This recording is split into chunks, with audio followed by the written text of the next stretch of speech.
পৃথিবীতে একটা উদাহরণ দেখান যে পাওয়ারে বসে সে নিজে নিজের পাওয়ার লিমিট করে, পাওয়ার কি করে, করাপ্ট করে। অ্যাবসলিউট পাওয়ার করাপ্টস অ্যাবসলিউটলি, নাকি এরকমই তো কথাটা।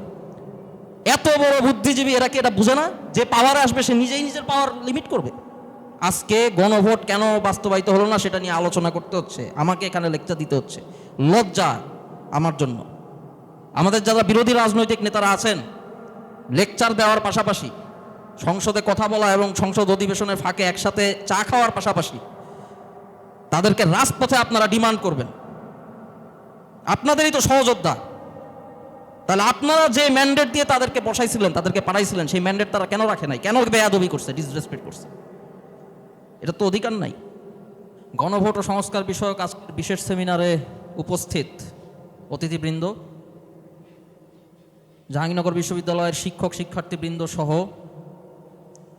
সম্মানিত সুধীবৃন্দ যারা এই মুহূর্তে এখানে আছেন, সকলকে আন্তরিক সালাম ও শুভেচ্ছা জানাচ্ছি। আসসালামু আলাইকুম। ইতিমধ্যেই এই প্যানেলে বৈপ্লবিক আলোচনা করার একটা দায়ভার আমাদের সিনিয়র আদিব ভাই আমার ওপর চাপিয়ে দিয়েছেন। ছোট ভাই আহসান লাবিব তিনিও বলেছেন যে গতানুগতিক ধারার বাইরে রাজনীতি করছি। গণতান্ত্রিক এবং বিপ্লবী দুইটা ধারার কথা আদিব ভাই বলেছেন। বাট ফ্যাক্ট হচ্ছে আমরা বাংলাদেশের জনগণ গণতন্ত্রের লড়াইটাই কিন্তু লড়ে যাচ্ছি আর কি। এবং গণতন্ত্রের লড়াইটা লড়ার যে বিপ্লব, গণতন্ত্র কায়েম করার যে বিপ্লব, সেটা কিন্তু আমাদের দেশে সংগঠিত হয় নাই। আমাদের দেশে এই যে 5 বছর পর পর নির্বাচন হইলেই গণতন্ত্র আছে, এই ধারণাটাই আমাদের দেশে গণতন্ত্র কায়েমের পথে একটা বড় বাধা হিসেবে হাজির হয়েছে। কারণ নির্বাচন আমরা মধ্যযুগেও দেখি। মধ্যযুগে ইউরোপে পোলিশ লিথুয়ানিয়ান স্টেট নামে একটা স্টেট আপনারা পাবেন, যেখানে জমিদাররা এক হয়ে রাজা নির্বাচন করত। আপনারা হোলি রোমান এম্পায়ারেও রাজা নির্বাচনের ব্যাপারটা দেখবেন। তো এই জমিদাররা কারা? সমাজের খুবই ক্ষুদ্র একটা অংশ। তাদের বিশাল জমি জমা থাকতে হইতো, তাইলে তারা ভোট দিতে পারতো বা ক্ষমতা কাঠামো কেমন হবে সেটা সেট করতে পারতো। আপনারা আমাকে বলেন, আমাদেরকে আপনারা যদি একটু নোটিস করেন, বাংলাদেশে কোনো নির্বাচনে যারা নির্বাচনে অংশগ্রহণ করেন, সিরিয়াসলি রাজনীতিটা করেন, তাদের সংখ্যা কত হবে? সর্বোচ্চ 10,000। বাংলাদেশে সংসদীয় নির্বাচন করার জন্য যে ধরনের নেটওয়ার্ক, টাকা পয়সা থেকে শুরু করে যা যা লাগে, এটা বাংলাদেশে 10,000 লোকেরই আছে, এর বেশি নাই। এর বাইরে অনেকে নির্বাচন করতে পারে, কিন্তু সেটা ধর্তব্য না, ধরার বিষয় না। আমরা নিজেরাও জানি যে উনি দাঁড়াইছেন আর কি একটু পরিচিত হওয়ার জন্য, অথবা এলাকায় রাজনীতি করবেন এটা দেখাতে চান। আলটিমেটলি ওই 10,000-এর যে ক্লাব, ওই জমিদারদের যে ক্লাব, তারাই আসলে নির্বাচিত রাজা তৈরি করেন বাংলাদেশে। প্রশ্ন হচ্ছে এখন এই যে গণভোটের প্রশ্নে আমরা আসলাম, একটু ব্যাকট্র্যাক করতে হবে। গণভোট থেকে আলাপটা শুরু করলে যেটা সমস্যা, সেটা হচ্ছে আমরা সেই ছকের মধ্যে পড়ে যাই যে ছকটায় আমাদেরকে পরিকল্পিত আমি মনে করি ব্যক্তিগতভাবে এনে ফেলা হয়েছে, বা আমরা এসে পড়ছি সুনির্দিষ্ট কিছু কাজ না করার কারণে। জুলাই গণঅভ্যুত্থানের পরবর্তী সময় গণভোটটা কেন দরকার হয়েছে? লেজিটিমেসির জন্য। কিসের লেজিটিমেসি? সংস্কারের লেজিটিমেসি। সংস্কারটা কীরকম? আমাদেরকে কেউ চাইলেই উঠায় নিয়ে যেতে পারবে না, গুম করতে পারবে না। আমাদের উপর যখন অত্যাচার হবে, তখন যখন আমরা কোর্টে যাব যে আমাদেরকে বিচার দেন, যে অত্যাচার করছে সেই বলবে জাজকে যে আপনি বিচারটা এভাবে দেন। এটা হওয়া যাবে না। বিচার বিভাগ স্বাধীন থাকবে। বিচার বিভাগ আমাকে আমার বিচারটা দিবে, ইনসাফটা দিবে। এটাই তো। কোনো রাষ্ট্রীয় প্রতিষ্ঠানে অযাচিত সরকারি হস্তক্ষেপ থাকবে না, কারণ রাষ্ট্রীয় প্রতিষ্ঠান কুক্ষিগত করে সেখানে গেট কিপ করার ফলেই কোটার প্রশ্নটা সামনে আসছে। সেটার সংস্কারের প্রশ্নে আন্দোলন তৈরি হয়েছে, সেখানে গুলি করছে, আমাদেরকে গুম করছে, গ্রেফতার করছে, বিচার বিভাগকে অথর্ব করে রাখছে, পঙ্গু করে রাখছে। এই জন্যই জুলাই গণঅভ্যুত্থানের প্রেক্ষাপট তৈরি হয়েছে, আমাদের ভাই বোনদের রক্তাক্ত হইতে হয়েছে, রক্ত দিতে হয়েছে। তাই এই সংস্কারগুলো দরকার। সেই সংস্কার করবেন বাংলাদেশের সরকার। এই সরকার যে সংস্কার করবেন সেটার বৈধতা আসবে জনগণের পক্ষ থেকে। এই বৈধতার প্রশ্নে গণভোটটা করা হয়েছে। এখন প্রথম প্রশ্ন হচ্ছে, অন্তর্বর্তীকালীন সরকার 106-এ যখন তারা দায়িত্ব গ্রহণ করলেন, তারা তো স্বাভাবিক সরকার না। রাষ্ট্রপতির সুপ্রিম কোর্টের পরামর্শে তাদেরকে নিয়োগ দিয়েছেন উপদেষ্টা হিসেবে। দেন তখনই এই অস্বাভাবিক সরকারটার অ্যাকচুয়াল ম্যান্ডেট কি, কি কি দায়িত্ব তারা পালন করবেন, এই ব্যাপারে ওই সময়ই কিন্তু গণভোট হইতে পারত। আমি কিন্তু বিপ্লবী সরকারের প্রশ্নেই যাই নাই আর কি, লেটসে অন্তর্বর্তীকালীন সরকারই হয়েছে, কিন্তু এই প্রসঙ্গে অন্তর্বর্তীকালীন সরকার কাজ করবে, এতদিন হবে তার মেয়াদ, এই বিষয়গুলো নিয়ে কি কোনো গণভোট তখন হয়েছিল? গণভোট কেন? আপনি অন্তর্বর্তীকালীন সরকারের দ্বারা কয়েকটা কমিশন বানাইলেন, সেই কমিশনে ব্যক্তিগত বেশ কিছু লোককে নিয়ে আপনি আলাপ আলোচনা করলেন, করে তারপরে আপনি এইগুলো ফর্ম করলেন, ফর্ম করে লেজিটিমেসির জন্য আপনি গণভোটে উত্থাপন করলেন। ফার্স্ট হচ্ছে প্রসিডিওরাল সমস্যা, এটা তুহিন ভাই অলরেডি টাচ করছে। এই প্রসিডিওরাল সমস্যার একটু গভীরে যাব, কারণ হচ্ছে মূলত যে টেকনিক্যাল বিষয়গুলো আলোচিত হয়েছে, আরও আলোচিত হবে, দিলারা ম্যাম আছেন। বাংলাদেশে ফান্ডামেন্টাল ক্রাইসিস ছিল গণতন্ত্র কায়েমের জন্য, আমাদের নাগরিক অধিকার পাওয়ার ক্ষেত্রে, রাষ্ট্রযন্ত্রের সংস্কার বা রাষ্ট্রযন্ত্রের জনবান্ধব পুনর্নির্মাণ বা নির্মাণের ক্ষেত্রে যে ফান্ডামেন্টাল সমস্যা, সেটা হচ্ছে absolute disregard and disrespect for popular will, towards the popular will. মানুষের, জনগণের আকাঙ্ক্ষা, জনগণের ইচ্ছা, জনগণের রায়ের প্রতি চরমতম বেয়াদবি, এটাই হচ্ছে আমাদের এই অঞ্চলের ইতিহাস। যখন 1947-এ একটা স্টেট হইল, এখানে ব্রিটিশরা চলে গেল, তখন তারা দেখলেন যে আমাদের কাছে কাগজপত্র কি কি আছে, কি কি কিতাব আছে। কোটটাই পড়া সাহেবরা তারা চশমা দেখলেন এখানে কিভাবে আমরা রাষ্ট্রটা নির্মাণ করব। কনস্টিটিউয়েন্ট অ্যাসেম্বলি করলেন, সেটা আবার আটকায় দিলেন, অনেক ঝামেলা করলেন। 54-55-এ এটা নিয়ে পরবর্তীতে 71 সালে ওই প্রশ্ন থেকে, যেটা তুহিন ভাই অলরেডি এটা টাচ করছেন, একটা যুদ্ধ হয়ে গেল এখানে। যুদ্ধ হওয়ার পর তারা বললেন জন আকাঙ্ক্ষা গুরুত্ব দেওয়ার কিছু নেই, হাইল্লা জাইল্লারা যুদ্ধ করছে, যুদ্ধ করে মরে যাওয়াই তাদের নিয়তি, তারা তো মরবে, তাদের ভদ্রলোক, আমাদের কাজ কি, আমরা একটু কিতাবটা ধরে টান দেই। পাকিস্তান কনস্টিটিউয়েন্ট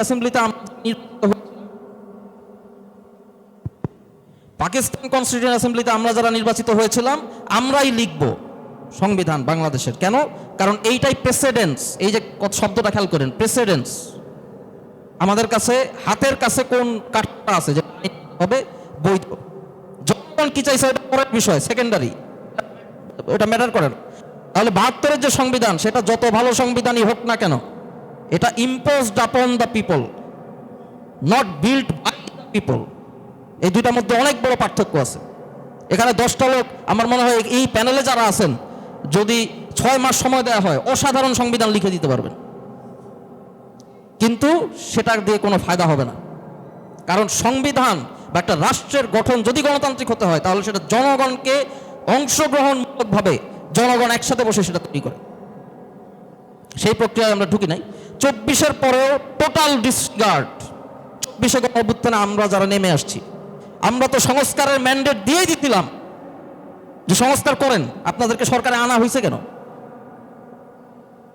প্রেসিডেন্সিয়াল পাওয়ার রেখে দিয়েছেন, রদ্দাদেশ হয়েছে। আপনি এখন যে জায়গাটায় গণভোটের প্রশ্নটা আনলেন লেজিটিমেসির জন্য, সেইখানে একটা দল ক্ষমতায় আসবে নির্বাচনের মাধ্যমে, তারপর সে গণভোটের এই প্রশ্নগুলো সে বাস্তবায়ন করবে। কিন্তু গণভোটে আমরা তো যে জায়গাগুলো রেখেছি, বিচার বিভাগের স্বাধীনতা, উচ্চ কক্ষ মানে আইন বিভাগে চেক অ্যান্ড ব্যালেন্স, তারপরে আমরা রাষ্ট্রীয় প্রতিষ্ঠানগুলোকে যেভাবে আসলে ক্ষমতা ব্যালেন্স করার চেষ্টা করেছি, নির্বাচিত সরকার যদি এগুলো পাশ করে তাহলে তো তার ক্ষমতা লিমিট হয়ে যায়। তাই তো এত এত গুণী বোদ্ধা, এত বড় বুদ্ধিজীবী, পৃথিবীতে একটা উদাহরণ দেখান যে পাওয়ারে বসে সে নিজে নিজের পাওয়ার লিমিট করে, পাওয়ার কি করে, করাপ্ট করে। অ্যাবসলিউট পাওয়ার করাপ্টস অ্যাবসলিউটলি, নাকি এরকমই তো কথাটা। এত বড় বুদ্ধিজীবী, এরা কি এটা বুঝে না যে পাওয়ারে আসবে সে নিজেই নিজের পাওয়ার লিমিট করবে? এত মানে এত বিশ্বাস, বাপরে! বাংলাদেশ তো তাইলে মানে ফেরেস্তা দিয়ে ভরে গেছে আর কি। তাহলে আপনি দেখেন যে আমরা যে গণভোটের কনসেপ্টটা বা যেভাবে আমরা ডিজাইন করছি পুরো সংস্কার প্রক্রিয়াটা, এটা হাস্যকর, এবং যা হওয়ার কথা তাই হয়েছে। যারা পাওয়ারে আসবে তারা নাকি নিজেদের পাওয়ার তারাই লিমিট করবে। এটা কখনো হয় না। আমরা নিজেরাই এই আমরা যে প্রতারিত হব এটা আমরা নিজেরাই ঠিক করে রাখছি। তাহলে এখন সমাধানটা কোথায়? সমাধান এই মুহূর্তে এইটা আমার মনে হয় ব্যক্তিগতভাবে, এই যে বর্তমান সরকার কনস্টিটিউশনাল একটা সরকার, তার যে বেসিস সেটাও একটা এক্সট্রা কনস্টিটিউশনাল বেসিস, এবং এটা আদিব ভাই ইতিমধ্যে টাচ করেছেন। এখানে যে আসে সে তার মতো করে আসলে চালায়। এখন তার এক্সট্রা কনস্টিটিউশনালিটি, এটা যে তার বেসিস, তাকে মনে করায় দেওয়া, এবং তাকে মনে করায় দেওয়া যে ইন্টারিমের সময় আছে সেটার সাথে তার নিজের লেজিটিমেসি কানেক্টেড। সে যদি এখানে একটা তুলতে চায় ইন্টারিমের পর থেকে, যে এক্সট্রা কনস্টিটিউশনাল ফ্রেমওয়ার্কটা আমরা ডেভেলপ করছি এবং নির্বাচিত সরকার সেটাকে অ্যাডপ্ট করার চেষ্টা করতেছে কনস্টিটিউশনাল ফ্রেমওয়ার্কের ভিতরে, এইখানে একটা ইট যদি বিএনপি খোলার চেষ্টা করে তাহলে নিজের সরকার গঠনের লেজিটিমেসি থাকবে না। এইটা উপলব্ধি করা ছাড়া, এটা তাদের এই মুহূর্তে এটা বোঝানো ছাড়া করার কাজ খুবই কম আমাদের। এবং অবশ্যই যারা বিরোধী রাজনীতি করতেছেন তাদেরকে এই কাজটা করতে হবে, সুশীল সমাজকে করতে হবে, সিভিল সোসাইটিকে করতে হবে, সবাইকে করতে হবে। তবে যে ডিজাইনের কারণে এই ঘটনাটা ঘটলো সেটা আমরা ভুলে যাব না, সেটা ভুলে যাওয়া যাবে না। কারণ এই ডিসরিগার্ড এবং ডিসরেসপেক্ট শুধু সরকার দলের পক্ষ থেকে হয় নাই। 24-এর পরে জনগণের আকাঙ্ক্ষার প্রতি এই ডিসরেসপেক্ট, বেয়াদবি শুধু সরকার দলের পক্ষ থেকে হয় নাই, এইটা পুরো পলিটিক্যাল এস্টাবলিশমেন্টের পক্ষ থেকে হয়েছে। এবং আজকে এখানে আমি দেখতে পাচ্ছি অনেককে যারা 24-এ আমাদের সাথে, আমাদের কাঁধে কাঁধ মিলিয়ে যুদ্ধ করেছেন। আজকে গণভোট কেন বাস্তবায়িত হলো না সেটা নিয়ে আলোচনা করতে হচ্ছে, আমাকে এখানে লেকচার দিতে হচ্ছে। লজ্জা আমার জন্য। এবং এই জায়গাটা আসলে এই মুহূর্তে আপনাদেরও উচিত এই দাবিটা করা। আমাদেরকে আর মঞ্চে না, শুধু রাজপথে আপনারা দেখার আবেদন করবেন, এটা আমি চাই আর কি। জাস্ট একটা ইভেন্টে কিছু মানুষ নেতৃত্ব দিয়েছে, এটা তো তাকে আসলে সারা জীবনের দায়িত্ব থেকে মুক্ত করে দেয় না। আমাদের যারা বিরোধী রাজনৈতিক নেতারা আছেন, লেকচার দেওয়ার পাশাপাশি, সংসদে কথা বলা এবং সংসদ অধিবেশনের ফাঁকে একসাথে চা খাওয়ার পাশাপাশি তাদেরকে রাজপথে আপনারা ডিমান্ড করবেন। আপনাদেরই তো সহযোদ্ধা, তাহলে আপনারা যে ম্যান্ডেট দিয়ে তাদেরকে বসাইছিলেন, তাদেরকে পাঠাইছিলেন, সেই ম্যান্ডেট তারা কেন রাখে নাই? কেন বেয়াদবি করছে, ডিসরেসপেক্ট করছে? এটা তো অধিকার নাই।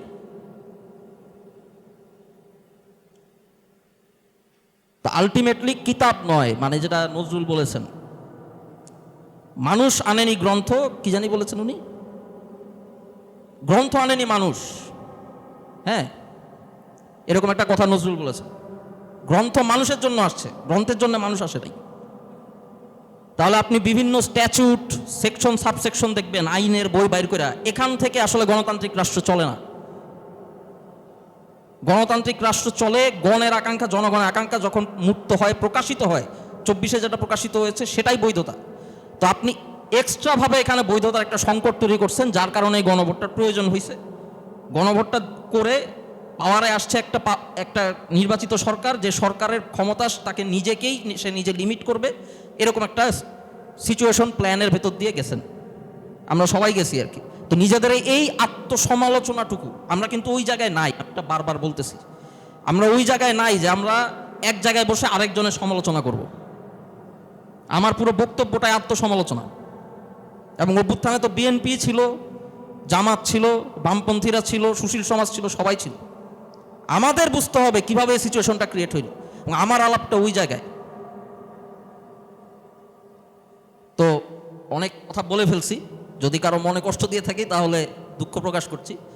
কিন্তু এতটুকুই সর্বশেষ, আমাদের যে লড়াইটা সেটা মূলত জনগণের আকাঙ্ক্ষার প্রতি রেসপেক্ট, সেটা এস্টাবলিশ করা, এবং সেটা দ্রুত এস্টাবলিশ করতে হবে। কারণ এটা মানে ভুলে যাইতে প্রস্তাব, এরা মনে ওরা পালাইছে, আমার মনে হয় পালানো লাগবে না। এমন শয়তানও আছে যারা পালানোর প্রস্তুত হয়ে থাকে, এমন শয়তানও বাংলাদেশে পালানোর জন্য প্রস্তুত হয়ে থাকে। যতদিন পারি যা পারি করে নেই,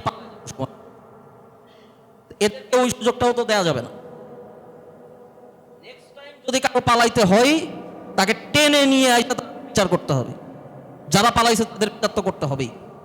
সেইভাবে নিজেদের পুনর্গঠিত করা, সংগঠিত করা ছাড়া এই সমস্যার চূড়ান্ত সমাধান কখনো হবে না। সর্বশেষ একটা জিনিস বলি, সেটা হচ্ছে খুবই ঐতিহাসিক একটা, তারপর করে দিব। বাংলাদেশে সাংবিধানিক লজিক বা গভর্নেন্সের যে কনস্টিটিউশনাল লজিক, সেটার উৎপত্তি 1858 সালের 1 নভেম্বর। পুরান ঢাকার বাহাদুর শাহ পার্ক আপনারা চিনেন, যেখানে সিপাহী বিদ্রোহের শহীদদেরকে ফাঁসি দেওয়া হয়েছিল। সেখানে রানী ভিক্টোরিয়া একটা ফরমান পাঠ করা হয় সিপাহী বিদ্রোহ ফেল হওয়ার পরে, যে আমি রানী ভিক্টোরিয়া এই অঞ্চলের রানী, তোমরা সবাই আমার প্রজা, বিদ্রোহ না করলে তোমাদের কোনো সমস্যা হবে না। যেটার মূল বাক্যটা আমরা শোষণ করব, আমাদের যা কিছু করার করব, তোমরা জাস্ট আমাদের অনুগত হয়ে থাকো, তাইলে কোনো ডিস্টার্ব হবে না। এইটা হচ্ছে প্রথম আমাদের যে কনস্টিটিউশনাল এস্টাবলিশমেন্ট বা ফরম্যাট, সেটার পূর্বসূরি 1858 সালে 1 নভেম্বর জারি করা এই কলোনিয়াল সনদপত্রটা। 1956-এর কনস্টিটিউশন বলেন, 72-এর কনস্টিটিউশন বলেন, আর এটা বলেন, এই সনদ বলেন, সনদের মানে বর্তমানে যা চলছে বলেন, কোনো কিছুই ওই লজিকের বাইরে,